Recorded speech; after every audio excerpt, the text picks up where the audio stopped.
Hey everybody, it's Mark, DoctorDeadwax, and it's time for another video. I'm going to call this one, What Would You Do? First up, this is the Tom Green beer. It's a milk stout from Beau's All Natural Brewing, which is from just outside of Ottawa.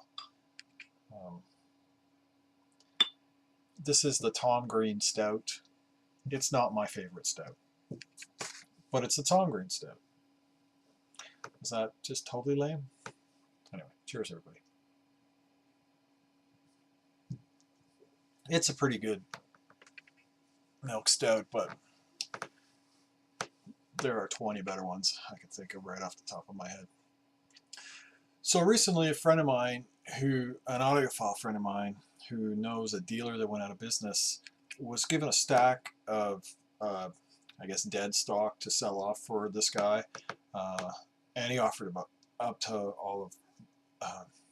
all of us friends of his that are also kind of crazy audiophiles, and there's all kinds of 45 RPM pressings and kind of crazy rare direct-to-disc stuff, and one of the things that was in this pile was this Van Morrison Back on Top from 1999.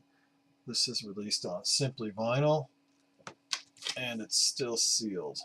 Now, if you watch the channel at all, you probably know I'm obsessed with Van Morrison, and you probably know I'm also obsessed with collecting post-1990 Van Morrison albums. There are 16 or 17 releases from Van Morrison on vinyl since 1990, and I like the music from that period. It's not classic Van Morrison, it's more of a slightly smoother jazz influenced Van Morrison as opposed to a more folky,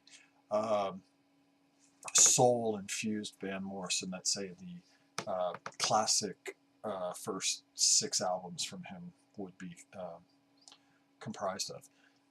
And most of the stuff from post 1990 is kind of stupid expensive, which is why for like the past 5 years when I've been trying to buy it, I haven't gotten any until this year when I've been really lucky, and I've gotten a couple for pretty good prices.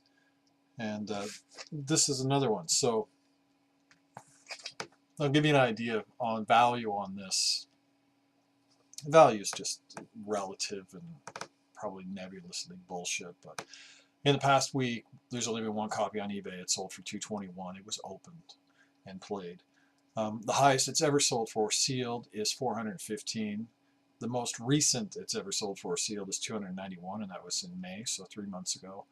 And the lowest it's ever sold for in any condition, which I think was a VG Plus, is $101. So that's US dollars. So it's not a cheap record.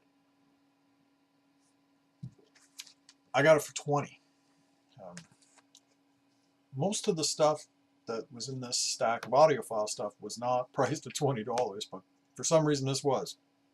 And I told my friend it was worth more, and he says, "Oh, the guy put 20 bucks on it. Give me 20 bucks." So I was really happy, and he knows I collect Van Morrison, so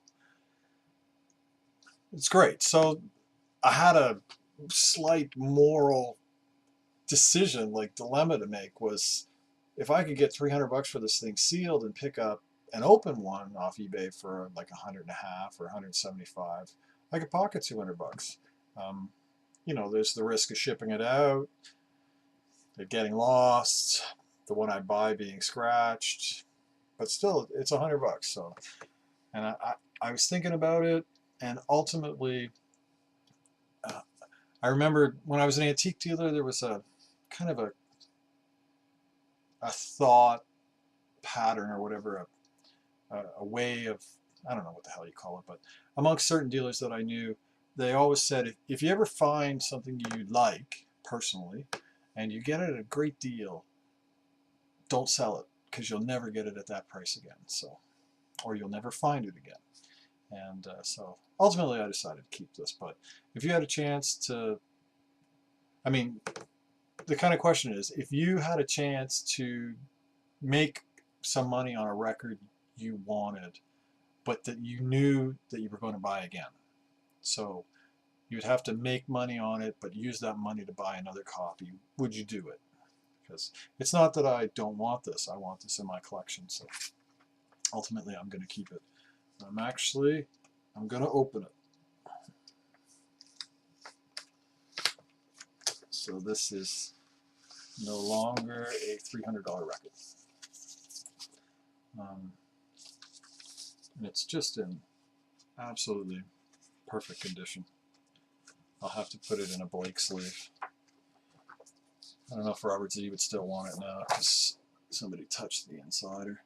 But there's a tip-in sheet with lyrics and production info on it, and a nice kind of plasticized rice paper inner sleeve.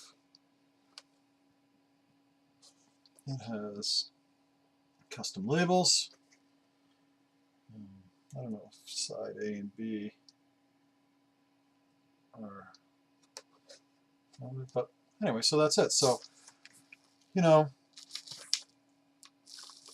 if it was a different record by a different artist, I would, and I kind of liked the music, and it wasn't something I was so obsessed with collecting as this, I might sell it. But